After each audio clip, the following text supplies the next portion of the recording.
Hello champs, this is Vishwajit and in this class we'll study exchange of gases. Basically यहाँ पे दो effects के बारे में पढ़ना है, बोर्स इफेक्ट एंड हेल्डेंस इफेक्ट, और ये दोनों इफेक्ट पढ़ने के बाद ये जो टॉपिक है एकदम क्रिस्टल क्लियर हो जाने वाला है. ओके, तो चलो स्टार्ट करते हैं.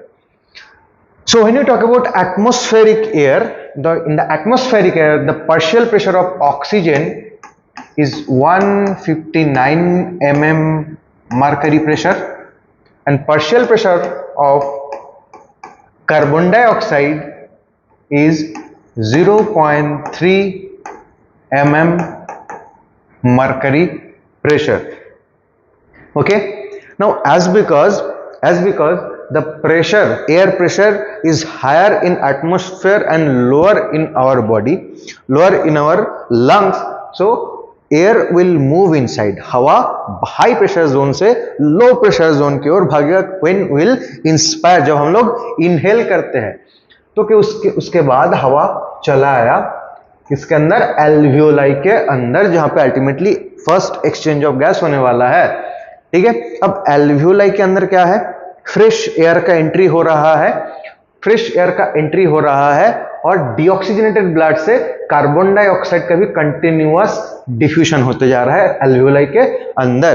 तो एल्वियोलाई के अंदर क्या होगा, ऑक्सीजन का जो पार्शियल प्रेशर है थोड़ा सा घट जाएगा और कार्बन डाइऑक्साइड का पार्शियल प्रेशर थोड़ा सा बढ़ जाएगा. तो एल्वियोलाई के अंदर, एल्वियोलस के अंदर ऑक्सीजन का पार्शियल प्रेशर कितना रहता है, 104 mmHg, और कार्बन डाइऑक्साइड का पार्शियल प्रेशर रहता है 40 mmHg.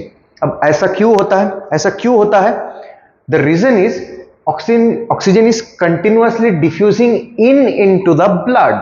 ऑक्सीजन हवा से ब्लड के अंदर कंटिन्यूअसली घुसे जा रहे हैं और एल्वियोलाई के अंदर जो हवा है उसको कंटिन्यूअसली कार्बन डाइऑक्साइड मिलते जा रहा है. तो जो फ्रेश हवा अंदर आया है उसमें ऑक्सीजन थोड़ा सा कम हो गया है, कार्बन डाइऑक्साइड थोड़ा सा ज्यादा हो गया है. इसके वजह से यहाँ पे ऑक्सीजन का partial pressure atmospheric partial pressure से कम दिख रहा है और कार्बन डाइऑक्साइड का partial pressure atmospheric carbon dioxide का पार्शियल प्रेशर से ज्यादा दिख रहा है.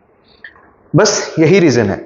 ठीक है, उसके बाद तो ऑक्सीजन क्या होगा, ऑक्सीजन किधर आ रहा है, ब्लड में आ रहा है. ब्लड में मतलब, ब्लड में बोले तो ब्लड में आरबीसी है, ब्लड में आरबीसी है और एक आरबीसी के अंदर, आरबीसी को मैच्योरेशन के वक्त न्यूक्लिएटेड करवा दिया गया था. आरबीसी जो न्यूक्लियस है उसको किक आउट कर दिया है.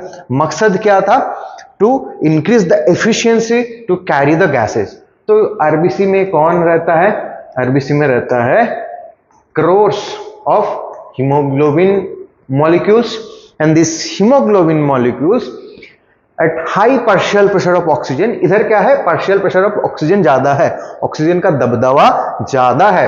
at high partial pressure of oxygen hemoglobin will take oxygen, hemoglobin will take oxygen. ठीक है, और ये जो ब्लड अब बन जाएगा oxygenated blood, oxygenated blood from deoxygenated.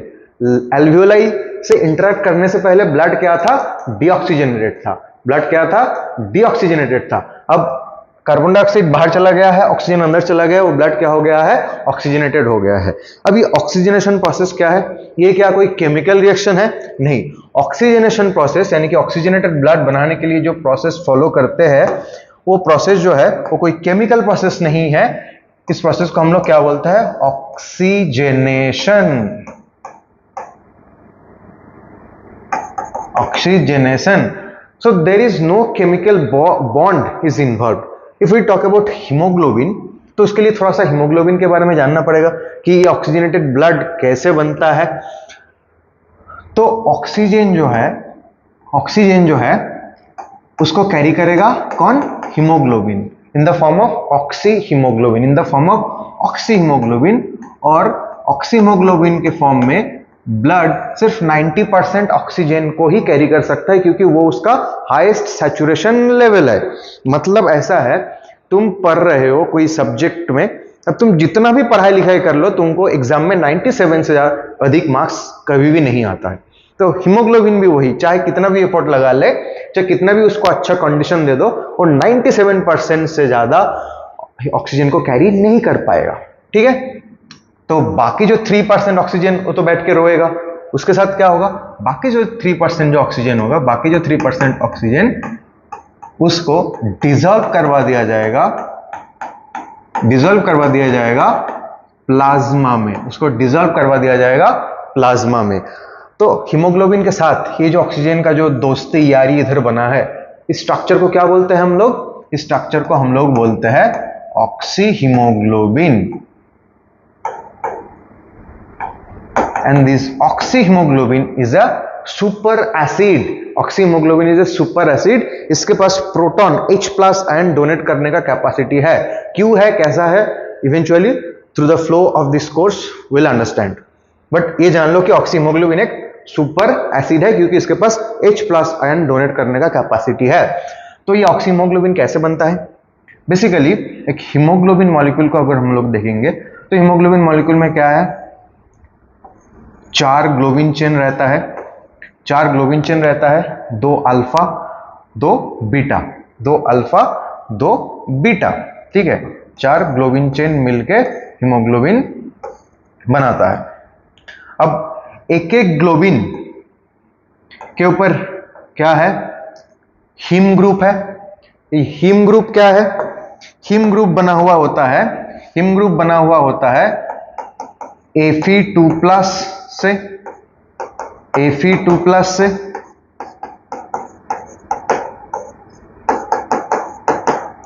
और इसके चारों ओर, Fe2+ के चारों ओर रहता है पोरफायरिन रिंग, पोरफायरिन रिंग।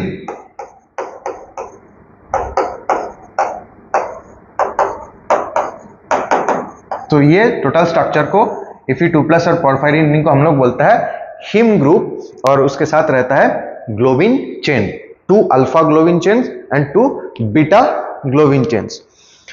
अब ये Fe2+ एक्चुअली ऑक्सीजन को अपने गोदी में बैठा लेते हैं, अपना गोदी में बैठा लेते हैं। Fe2+ ऑक्सीजन को अपना गोदी में बैठा लेते हैं। तो इस तरह से एक हीमोग्लोबिन में 4 ग्लोबिन चेन है और 4 ग्लोबिन चेन में 4 Fe2+ है।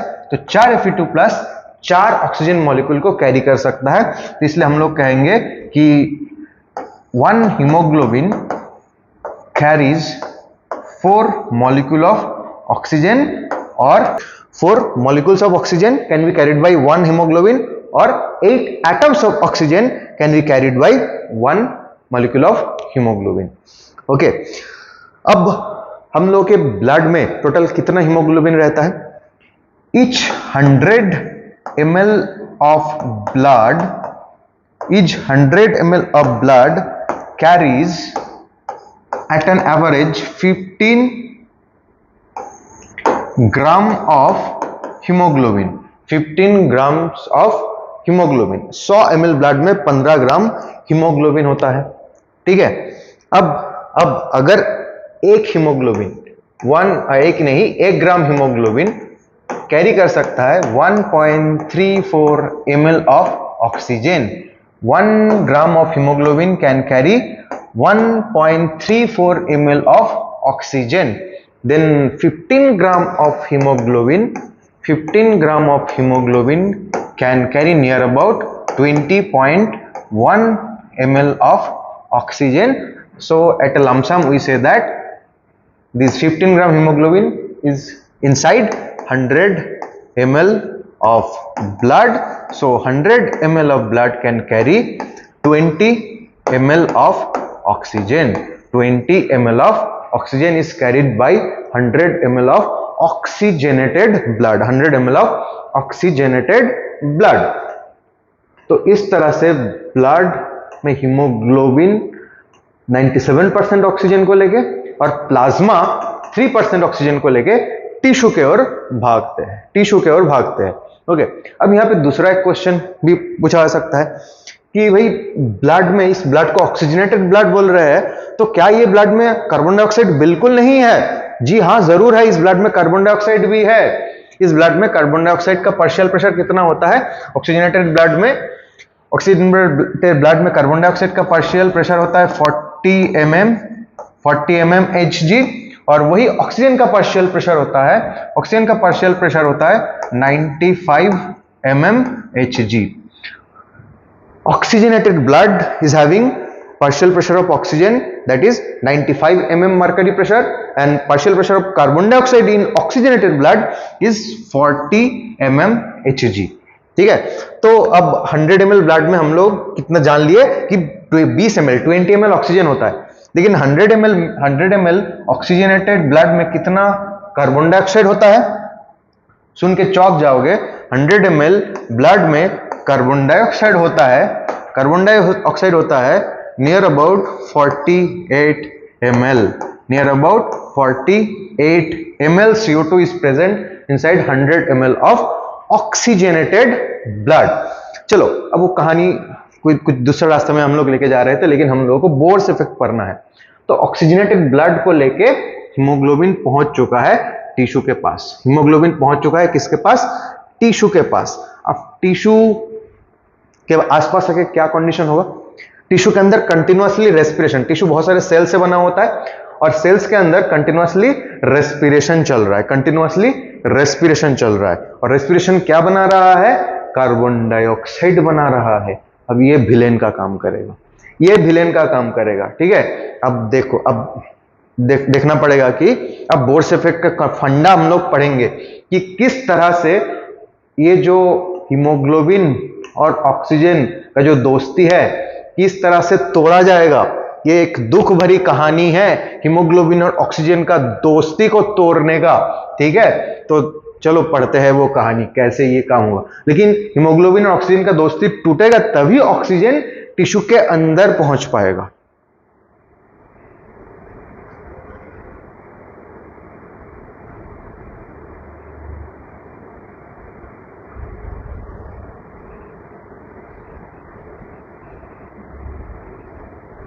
ओके, अब इधर होता क्या है?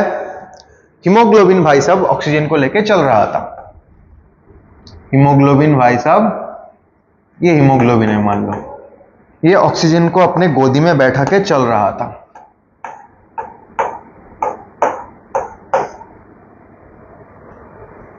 अब कार्बन डाइऑक्साइड रेस्पिरेशन के बाद ऑलरेडी मौजूद है। कार्बन डाइऑक्साइड का पार्शियल प्रेशर टिश्यू में कितना है? कार्बन डाइऑक्साइड का पार्शियल प्रेशर टिश्यू में हाई हो चुका है। कार्बन डाइऑक्साइड का पार्शियल प्रेशर हो चुका है 45 mm Hg। कार्बन डाइऑक्साइड का पार्शियल प्रेशर हो चुका है, और टिश्यू के अंदर ऑक्सीजन बहुत कम है क्योंकि ऑक्सीजन तो यूटिलाइज हो जा रहा है सारा। तो टिश्यू के अंदर ऑक्सीजन का पार्शियल प्रेशर होता है 40 mm Hg, that is partial pressure of oxygen inside our tissue. Partial pressure of oxygen inside our tissue. देखो, पार्शियल प्रेशर ऑफ ऑक्सीजन अब घट गया है। टिश्यू में ऑक्सीजन का पार्शियल प्रेशर कम है और ऑक्सीजनेटेड ब्लड में ऑक्सीजन का पार्शियल प्रेशर ज्यादा है, 95 है। तो अब यहाँ पे वो फंडा तो डायरेक्टली लगा सकते हैं कि ऑक्सीजन का पार्शियल प्रेशर ब्लड में ज्यादा है और ऑक्सीजन का पार्शियल प्रेशर टिश्यू में कम है, तो ऑक्सीजन भागता हुआ टिश्यू के ओर आएगा। लेकिन ये प्रोसेस इतना इजी नहीं है, ठीक है। कुदरत ने इतना आसान खेल नहीं खेला है, क्योंकि ऑक्सीजन किसके साथ बांधा हुआ है? हीमोग्लोबिन के साथ बांधा हुआ है, गहरी दोस्ती है। तो अब देखो, अब यहाँ पे विलेन का एंट्री होगा, कार्बन डाइऑक्साइड का एंट्री होगा। मे आई कम इन? कार्बन डाइऑक्साइड का एंट्री हो गया किधर? टिश्यू से इंटेस्टियल फ्लूइड में, और इंटेस्टियल फ्लूइड से ब्लड और आरबीसी के अंदर। कार्बन डाइऑक्साइड का जो डिसॉल्वेबिलिटी, सॉल्युबिलिटी बहुत मस्त है। कार्बन डाइऑक्साइड, तुम सोचते हो कि कार्बन डाइऑक्साइड का सॉल्युबिलिटी कम होगा, लेकिन ऐसा नहीं है। कार्बन डाइऑक्साइड का जो सॉल्युबिलिटी है वो ऑक्सीजन से 20 टाइम्स मोर होता है। Carbon dioxide is 20 times more soluble than oxygen, ठीक है। वो गैस का जो मॉलिक्यूलर स्ट्रक्चर होता है, ठीक है, मेम्ब्रेन का जो थिकनेस होता है उसके ऊपर गैस का सॉल्युबिलिटी डिपेंड करता है। तो ऑक्सीजन का सॉल्युबिलिटी कम है और कार्बन डाइऑक्साइड का सॉल्युबिलिटी ज्यादा है, ठीक है। तो इसीलिए कार्बन डाइऑक्साइड, बहुत सारे कार्बन डाइऑक्साइड इधर भीड़ मचा दिया, किधर, ये ऑक्सीजनेटेड ब्लड में टिश्यू के सामने, ठीक है। तो अब ये कार्बन डाइऑक्साइड किधर घुसेगा, tissue to interstitial fluid, interstitial fluid to blood, and blood के अंदर क्या है, आरबीसी है। अब आरबीसी के अंदर क्या क्या घटना घटेगा हम लोग देखेंगे। ओके, तो ये एक आरबीसी है, ये एक आरबीसी है। तो इधर CO2 प्रोड्यूस हुआ है, CO2 यहां से आया है इंटस्टिशियल फ्लूइड में, इंटस्टिशियल फ्लूइड में, और इंटस्टिशियल फ्लूइड से CO2 का एंट्री हुआ है आरबीसी के अंदर। और हाँ, ये बोल सकते हो कि कुछ जो CO2 है, बहुत ही छोटा amount of CO2, very little amount of CO2 get dissolve into the plasma of blood, that is near about 7%। 7 से 5% CO2 जो होता है वो एज सच प्लाज्मा में ही डिजॉल्व हो जाते हैं, ठीक है। बाकी अब क्या होगा देखो, अब जैसे CO2 आरबीसी के अंदर घुसा, अब CO2 का इंतजार कर रहा था एक enzyme, okay, carbonic anhydrase, carbonic anhydrase, एक एंजाइम इसका इंतजार कर रहा था। कौन सा एंजाइम, कार्बनिक एनहाइड्रेज एंजाइम इसका इंतजार कर रहा था। अब जैसे ही CO2 को देखा कार्बनिक एनहाइड्रेज, वो क्या करेगा, वो CO2 का केमिकल रिएक्शन करवा देगा वाटर के साथ। CO2 और वाटर का केमिकल रिएक्शन करवा देगा। एक्चुअली CO2 और वाटर में केमिकल रिएक्शन हो सकता है, लेकिन वो रेट जो होता है बहुत ही स्लो होता है। तो ये एंजाइम क्या है, ये कैटलिस्ट का काम करता है, ये रेट ऑफ रिएक्शन बढ़ा देते हैं, रेट ऑफ रिएक्शन को कई मिलियन टाइम्स हाई कर देते हैं। तो बहुत जल्दी CO2 और H2 में रिएक्शन होगा और बन जाएगा एक एसिड H2CO3, कार्बनिक एसिड, कार्बनिक एसिड। लेकिन ये Ca, कार्बनिक एनहाइड्रेज का चयन अभी भी पूरा नहीं हुआ, ठीक है, ये इसका चयन अभी भी पूरा नहीं हुआ। फिर आएगा इधर, ये फिर आएगा कार्बनिक एनहाइड्रेज, फिर कार्बनिक एसिड को तोड़ेगा और कार्बनिक एसिड को तोड़ के बनाएगा H+ आयन और HCO3- ion, okay, bicarbonate ion. अब ये प्रोसेस कंटिन्यूअसली होते जा रहा है सेल के अंदर। H+ आयन का कंसेंट्रेशन आरबीसी के अंदर बढ़ते जा रहा है और सेल के अंदर HCO3- का भी कंसेंट्रेशन बढ़ते जा रहा है, ठीक है। अब देखो, अब क्या होगा। अब डोनान बोल के एक साइंटिस्ट ने ऑब्जर्व किए थे कि आरबीसी का जो मेम्ब्रेन है, सेल मेम्ब्रेन जो है, that is permeable to bicarbonate ion and chloride ion but impermeable to sodium and potassium ion, ठीक है। इसलिए आरबीसी का जो मेम्ब्रेन है उसको हम लोग डोनान्स मेम्ब्रेन भी बोलते हैं, डोनान्स मेम्ब्रेन भी बोलते हैं, ठीक है। तब डोनान्स ने ये नहीं बताया था कि ऐसा क्यों होता है। डोनान्स ने बस ये बताया कि आरबीसी का जो मेम्ब्रेन है that is permeable to bicarbonate ion and chloride ion but impermeable to sodium ion and potassium ion, ठीक है। तो इसका एक्सप्लेनेशन दिए थे हैम्बर्गर बोल के एक साइंटिस्ट ने, हैम्बर्गर बोल के एक साइंटिस्ट ने। तो हैम्बर्गर क्या बताए थे, जब सेल के अंदर ये बहुत सारा बाइकार्बोनेट आयन बन जाएगा और आरबीसी के बाहर प्लाज्मा में बाइकार्बोनेट नहीं होगा, तो आरबीसी के ऊपर एक प्रोटीन रहता है, एक प्रोटीन रहता है जिसको बैंड 2 प्रोटीन बोला जाता है, बैंड 2 प्रोटीन बोला जाता है, ठीक है। ये एक सिंपोर्ट प्रोटीन होता है, ये एक सिंपोर्ट प्रोटीन होता है। तो ये एक हाथ से क्या करेगा, ये बाइकार्बोनेट को बाहर फेंकवा देगा, बाइकार्बोनेट को बाहर फेंकवा देगा, ठीक है। अब जैसे बाइकार्बोनेट बाहर गया है, बाहर इंतजार कर रहा था सोडियम क्लोराइड NaCl, अब सोडियम जैसे ही दिखेगा कि HCO3 माइनस आ गया है, H3O3 माइनस का दबदबा है इधर, तो इसको लालच आ जाएगी, ये लालची हो जाएगा सोडियम आयन किसके प्रति, बाइकार्बोनेट आयन के प्रति, और सोडियम अपने आप को Na प्लस और Cl माइनस में तोड़ देगा। Sodium will produce sodium ion, one positive ion, another negative ion. अब ये सोडियम Na प्लस ये जाके सीधा भाई दोस्ती यारी बना लेगा किसके साथ, HCO3 माइनस के साथ, और प्लाज्मा के अंदर बनेगा एक bicarbonate compound that is NaHCO3, sodium hydrogen carbonate और सोडियम बाइकार्बोनेट। ये सोडियम Na प्लस और HCO3 माइनस में रिएक्शन होकर क्या बना, सोडियम हाइड्रोजन कार्बोनेट। अब बेचारा क्लोराइड आयन यहाँ पे बैठे बैठे रो रहा था, ठीक है। अब आरबीसी देखा, ये सिंपल बैंड टू प्रोटीन देखा, अरे सेल तो माइनस आयन खो दिया है, तो सेल के अंदर मतलब पॉजिटिविटी ज्यादा हो गया है, नेगेटिविटी को खो दिया है, तो उसको थोड़ा सा माइनस आयन चाहिए होता है, थोड़ा सा नेगेटिव आयन चाहिए होता है। तो ये सिंपल प्रोटीन क्या करेगा, क्लोराइड आयंस को सेल के अंदर जाने का परमिशन दे देगा, क्लोराइड आयन को दूसरे हाथों से सेल के अंदर फेंकने लगेगा। तो ये एक सिंपोर्ट है, एक हाथ से बाइकार्बोनेट को बाहर फेंक रहा है आरबीसी से, और दूसरे हाथ से क्लोराइड को अंदर फेंक रहा है। ये बैंड टू प्रोटीन, ठीक है। इस फिनोमेना को हम लोग क्या बोलते हैं, इस फिनोमेना को हम लोग बोलते हैं क्लोराइड शिफ्ट।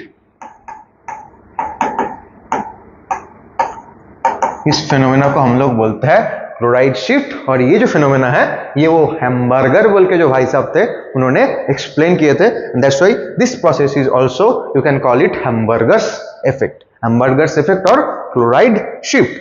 ओके, तो सेल के अंदर क्लोराइड आ गया है, ये जो HCO3 माइनस जो बाहर चला गया, एक माइनस आयन गया तो दूसरा माइनस आयन अंदर चला गया। अब ये अंदर इंतजार कर रहे हैं बंदर, आरबीसी के अंदर इंतजार कर रहे हैं प्रोटॉन नाम के बंदर, H+, प्रोटॉन है, बंदर है ये, ठीक है।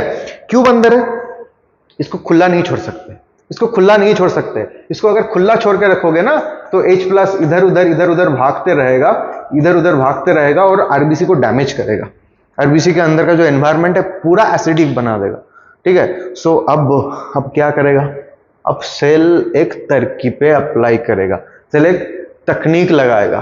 क्या तकनीक लगाएगा, ये जो हीमोग्लोबिन बैठा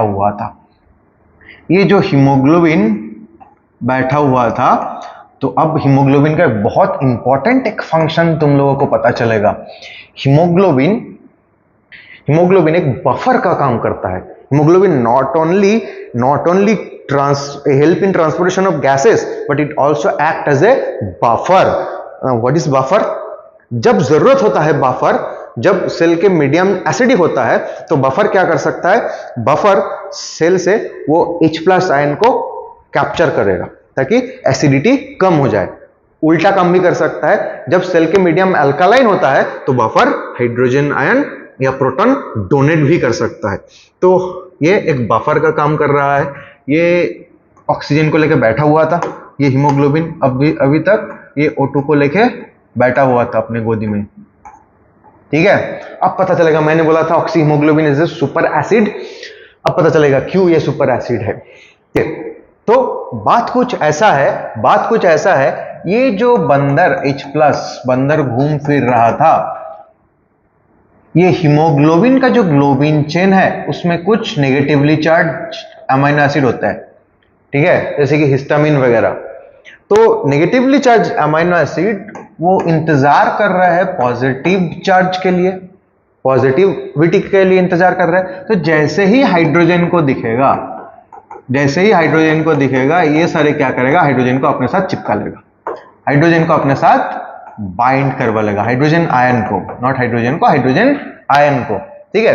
तो अब ये बंदर अभी आरबीसी के अंदर एसिडिटी को और ज्यादा बढ़ा नहीं पाएगा, और यही रीजन है कि ऑक्सी हीमोग्लोबिन को सुपर एसिड कहते हैं कि जरूरत पड़ने से ये प्रोटीन, ये जो प्रोटॉन्स है ये सेल के अंदर या फ्लूइड के अंदर डोनेट कर सकता है, ठीक है, so it is having a capacity to donate proton. अब जैसे ही हाइड्रोजन चिपक गया हीमोग्लोबिन के ग्लोबिन चेन में, अब हीमोग्लोबिन ज्यादा ही एसिडिटी फील करने लगा, और इसके वजह से क्या होगा, आयरन और जो ऑक्सीजन के बीच में जो वैंडरवाल फोर्स काम कर रहा था, उसको पकड़ के जो चल रहा था, वो धीरे धीरे लूज होने लगेगा, उसका एफिनिटी खोने लगेगा, और आयरन क्या करेगा, हीमोग्लोबिन अल्टीमेटली क्या करेगा, आयरन से ऑक्सीजन को दूर कर देगा, उसको किक आउट करके भगा देगा यहां से। ठीक है, तो ऑक्सीजन को यहां से किक आउट कर दिया जाएगा। And this phenomena we call it Bohr's effect। Bohr's effect due to high acidity क्यों, high acidity क्यों हुआ, due to high partial pressure of carbon dioxide, due to high partial pressure of carbon dioxide into the tissue, the environment of blood gets acidic in nature, hemoglobin gets more acidic, more protons, and due to this reason hemoglobin dissociate oxygen from it, and this dissociation of oxygen and hemoglobin we call it as Bohr's effect। तो इसके लिए जिम्मेदार कौन है, acidity. जिम्मेदार कौन है, H+ ion. ठीक है, H+ आयन का सोर्स क्या है, एक्चुअली क्यों H+ आयन बना, अगर कार्बन डाइऑक्साइड का कॉन्सेंट्रेशन, कार्बन डाइऑक्साइड का पार्शियल प्रेशर बहुत ज्यादा बढ़ गया, कार्बन डाइऑक्साइड का कॉन्सेंट्रेशन बहुत ज्यादा बढ़ गया ब्लड में, तो वाटर के साथ उसका रिएक्शन करवाया कार्बोनिक एनहाइड्रेज ने, तो उससे H+ आयन बना कार्बनिक एसिड से। ठीक है, तो इसका सोर्स कार्बन डाइऑक्साइड है, लेकिन मेन रीजन जो है वो H+ आयन है। तो अब ये ब्लड अब क्या हो जाएगा, धीरे धीरे डीऑक्सीजनेटेड होना स्टार्ट कर देगा, ये ब्लड। ठीक है, और मतलब कार्बन डाइऑक्साइड का कॉन्सेंट्रेशन अब बढ़ने लगेगा। अब ये जो ब्लड है, तो जो ब्लड आ रहा था ऑक्सीजनेटेड ब्लड में, कार्बन डाइऑक्साइड कितना था, 48 ml, ऑक्सीजन कितना था, 20 ml। तो ये 20 ml पर 100 ml ब्लड, 48 ml पर 100 ml ब्लड, तो पर 100 ml ब्लड अब टिश्यू को कितना ऑक्सीजन डोनेट करेगा, डिसोसिएशन जब हो ही गया, ऑक्सीजन को जब खुल्लम खुल्ला ब्लड में है, तो ऑक्सीजन अब धीरे धीरे सेल के अंदर डिफ्यूज इन होना स्टार्ट हो जाएगा, क्योंकि सेल के अंदर, टिश्यू के अंदर ऑक्सीजन का पार्शियल प्रेशर बहुत कम है, और टिश्यू के बाहर ऑक्सीजन का पार्शियल प्रेशर कितना था, 95 mm पार्शियल प्रेशर था। ठीक है, तो 95 mm पार्शियल प्रेशर से ऑक्सीजन को देखेगा, अरे मेरा पार्शियल प्रेशर ज्यादा है और टिश्यू के अंदर ऑक्सीजन का पार्शियल प्रेशर कम है, चलो उसका पार्शियल प्रेशर बढ़ाते हैं, इक्वलाइज करते हैं, तो ऑक्सीजन भागे दौड़े सेल के अंदर आ जाएगा। तो बात कुछ ऐसा है, वो बाहुबली का गाना था ना, क्या कभी अंबर से सूर्य बिछड़ता है, तो उसी तरह से, उसी गाना से लपेट के मैं इधर भी एक गाना बनाया हूं।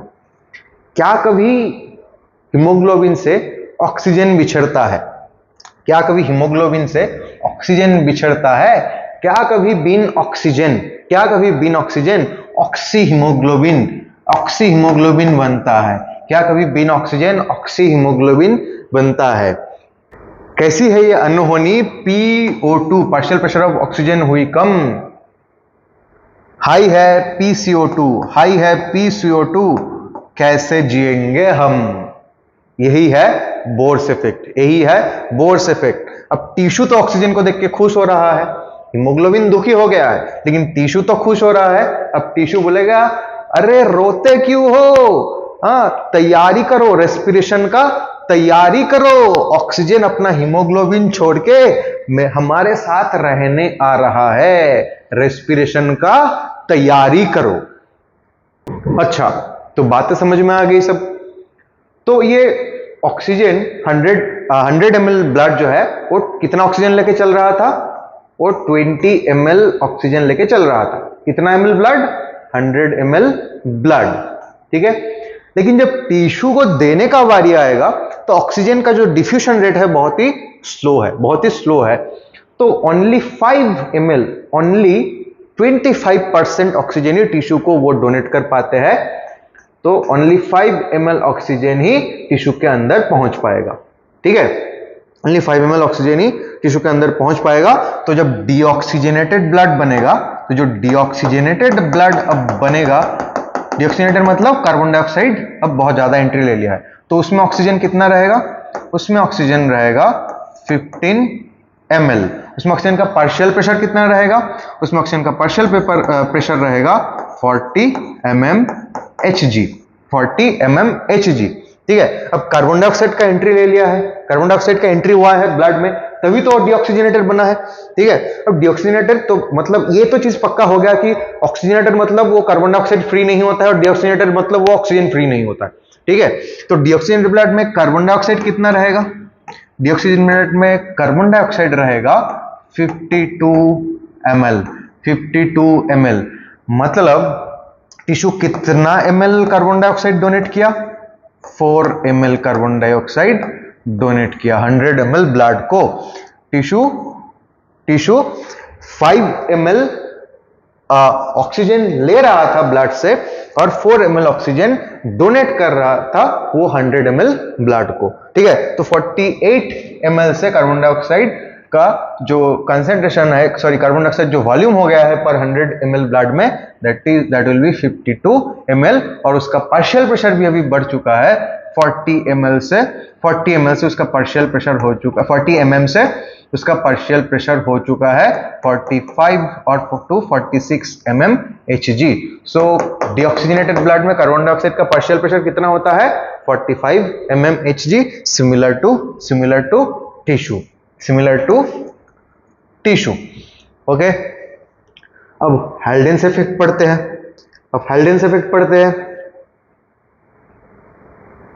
सो हेल्डेन्स इफेक्ट में क्या बोला गया है? हेल्डेन्स इफेक्ट में क्या बोला गया है? ये एल्वियोली है,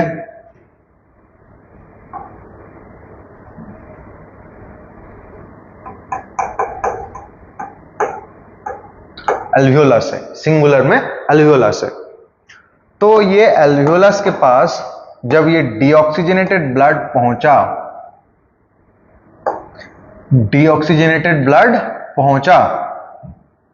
मतलब उसमें क्या है? उसमें कार्बन डाइऑक्साइड बहुत ज्यादा है, कार्बन डाइऑक्साइड का पार्शियल प्रेशर 45 mm है, और एल्वियोलाई के अंदर जो एयर है उसमें कार्बन डाइऑक्साइड का पार्शियल प्रेशर कितना है? 40 है, 40 mm है। ठीक है, तो इधर एक नेचुरल टेंडेंसी देखने को मिलेगा कि carbon dioxide will rush from blood, deoxygenated blood to alveoli. Okay, always gases runs from high concentration zone to low concentration zone और high pressure zone to low pressure zone। Okay, तो carbon dioxide का एक natural tendency देखने को मिलेगा कि वो इधर से इधर जाएगा, फिर वही माजरा है भाई कार्बन डाइऑक्साइड। अब कार्बन डाइऑक्साइड कैसे ट्रांसपोर्ट हुआ डीऑक्सीजनेटेड ब्लड के थ्रू? तो थोड़ा वो देख लेते हैं कि डीऑक्सीजनेटेड ब्लड जिसको बोल रहे हैं उसमें कार्बन डाइऑक्साइड ट्रांसपोर्टेशन कैसे हुआ। ठीक है, ओके, तो कार्बन डाइऑक्साइड सेल से इंटरस्टिशियल फ्लूइड होके एंट्री लिया है ब्लड के अंदर, और ब्लड के अंदर आरबीसी के मेम्ब्रेन के थ्रू आरबीसी के अंदर घुस गया है, और उससे पहले क्या हुआ था? 7% कार्बन डाइऑक्साइड प्लाज्मा में ही डिसॉल्व हो गया था। ठीक है, 7% कार्बन डाइऑक्साइड जो है वो प्लाज्मा में ही डिसॉल्व हो गया था। तो पहले ये इंफॉर्मेशन ले लो, 7% carbon dioxide is transported as dissolve format in plasma. Okay, 60 to 70% carbon dioxide is transported as bicarbonate in the form of NaHCO3, and near about 20 to 25% carbon dioxide जो होता है it is transported by carbaminohemoglobin।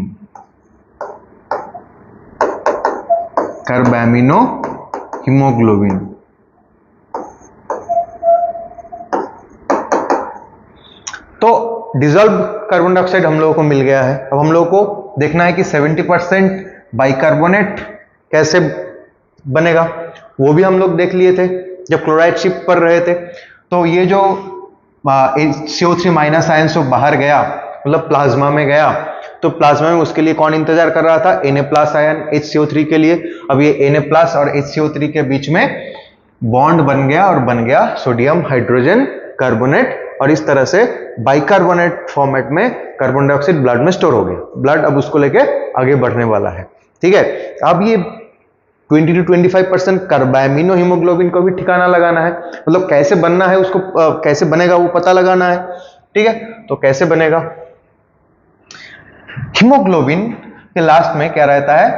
NH2, एक amino group रहता है, ठीक है। तो जैसे ही कार्बन डाइऑक्साइड आरबीसी के अंदर गया, तो जैसे हीमोग्लोबिन ऑक्सीजन को छोड़ दिया, अब हीमोग्लोबिन का थोड़ा सा एफिनिटी हो जाएगा कार्बन डाइऑक्साइड के प्रति। तो ये हीमोग्लोबिन क्या करेगा अब? ये हीमोग्लोबिन क्या करेगा अब?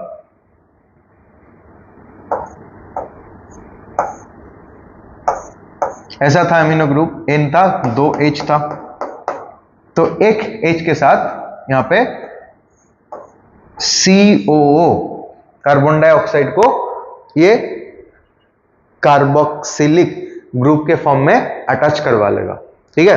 तो ये जो हीमोग्लोबिन का ये जो फॉर्मेट है, हम लोग बोलते हैं carbamino haemoglobin, carbamino haemoglobin, okay. तो इस तरह से ब्लड के अंदर 20 to 25% कार्बन डाइऑक्साइड ट्रांसपोर्ट किया जाता है। तो अब वापस आ जाते हैं, हेल्डेंस इफेक्ट हम लोग पढ़ रहे थे। तो जैसे ही अब एल्वियोलाई के आसपास आके ये डीऑक्सीजनेटेड ब्लड पहुंच गया, अब क्या दिखेगा? अब उल्टा साइड से ऑक्सीजन का बौछार हो रहा है, अब ऑक्सीजन प्रतिशोध लेने वाला है। अब ऑक्सीजन को देख के हीमोग्लोबिन फिर से खुश हो जाता है और फिर से वो गाना गा देता है, सलाम ऑक्सीजन भाई, तू है सबका भाई, ठीक है। क्योंकि यहाँ पे ऑक्सीजन का पार्शियल प्रेशर, ऑक्सीजन का PO2 जो है वो ज्यादा है, ठीक है। ऑक्सीजन का एंट्री हो रहा है ब्लड के अंदर, ठीक है। अब ऑक्सीजन के इन्फ्लुएंस में आके अब कार्बन डाइऑक्साइड को वापस जाना है, ठीक है। कार्बन डाइऑक्साइड को वापस जाना है एल्वियोलाई के अंदर। वो कैसे होता है? तो जो क्लोराइड शिफ्ट में हम लोग पढ़े थे, अब यहाँ पे रिवर्स क्लोराइड शिफ्ट स्टार्ट हो जाता है, यानी कि आरबीसी के अंदर मतलब प्लाज्मा में जो बाइकार्बोनेट था NaHCO3 बाइकार्बोनेट जो था वो फिर से Na प्लस और HCO3 माइनस के फॉर्मेट में फिर से ब्रेक डाउन हो जाएगा by the influence of partial pressure of oxygen, ठीक है। तो अब आरबीसी क्या करेगा? आरबीसी फिर से क्लोराइड आयन को, Cl माइनस आयन को बाहर फेंकना स्टार्ट कर देगा और प्लाज्मा के अंदर फिर से NaCl बन जाएगा। तो आरबीसी अब Cl माइनस लूज करेगा, तो ये जो बैंड 2 प्रोटीन क्या है? ये HCO3 को फिर से सेल के अंदर घुसाएगा, HCO3 को फिर से सेल के अंदर ट्रांसपोर्ट करवा देगा, ठीक है। अब सेल के अंदर HCO3 क्या होगा? HCO3 को फिर से हाइड्रोजन मिलेगा, हाइड्रोजन आयन मिलेगा। कहां से हाइड्रोजन आयन मिलेगा? जैसे ऑक्सीजन का दबदबा बढ़ गया, ये एनवायरनमेंट में पूरा प्रोसेस चेंज हो जाएगा, ठीक है। अब हीमोग्लोबिन अब कार्बन डाइऑक्साइड को धोखा दे देगा, कार्बामिन हीमोग्लोबिन से वो क्या करेगा? कार्बन डाइऑक्साइड को रिलीज करवा देगा, और ये हाइड्रोजन आयन को, यहाँ पे हाइड्रोजन आयन जो चिपका हुआ था वो हाइड्रोजन आयन को भी रिलीज करेगा, ठीक है। अब हाइड्रोजन आयन को फिर से खुला नहीं छोड़ा जा सकता है, ये खुला सांड है, ठीक है, ये बंदर है, तो इसको फिर से लेना है आरबीसी के अंदर। ये हाइड्रोजन आयन को फिर से आरबीसी के अंदर लिया जाएगा, फिर से आरबीसी के अंदर ये हाइड्रोजन भैया आ गया है, और इसके लिए इंतजार तो कर ही रहा था कौन? कार्बोनिक एनहाइड्रेज कैटालिस्ट का काम कर रहा था। तो ये दोनों को रिएक्शन करवा के फिर से बना देगा H2CO3, H2CO3 जो प्रोसेस उधर हुआ था इसका रिवर्स प्रोसेस हो रहा है। H2CO3 को फिर से ब्रेक डाउन करके बनाएगा वाटर और कार्बन डाइऑक्साइड, वाटर और कार्बन डाइऑक्साइड। अब ये कार्बन डाइऑक्साइड जैसे खुल्लम खुल्ला हो गया कि फिर से RBC to plasma, plasma to interstitial space हो गए एल्वियोलाई के अंदर घुसना स्टार्ट कर देता है। ठीक है, तो इस तरह से high partial pressure of oxygen के वजह से, due to the high partial pressure of oxygen near to the alveoli, okay, oxyhaemoglobin forms and dissociation of carbon dioxide and haemoglobin takes place. उल्टा हो रहा है, अब बोर्स इफेक्ट का उल्टा हो रहा है। यहां पे कार्बामिनो हीमोग्लोबिन डिसोसिएट हो गए, क्या बना दिया, डिसोसिएट हो गए, कार्बन डाइऑक्साइड को बाहर किक आउट कर दिया। ये कार्बन डाइऑक्साइड चला गया एल्वियोलाई के अंदर। जो डिजॉल्व कार्बन डाइऑक्साइड था 7%, वो भी चला गया एल्वियोलाई के अंदर। वो तो सबसे पहले गया। ठीक है, जो खुल्लम खुल्ला इस कार्बन डाइऑक्साइड को मिलेगा तो सबसे पहले एल्वियोलाई के ओर डिसोसिएट, एल्वियोलाई की ओर भागने लगेगा। क्यों एल्वियोलाई की ओर भागने लगेगा? ये जो डीऑक्सीजनेटेड ब्लड है इसमें कार्बन डाइऑक्साइड का पार्शियल प्रेशर कितना है? 45 mm मर्करी, और एल्वियोलाई के अंदर कार्बन डाइऑक्साइड का पार्शियल प्रेशर क्या है? 40 mm मर्करी। तो carbon dioxide will always move from high pressure to low pressure zone, high pressure to low pressure zone. और ये काम कौन करवाया?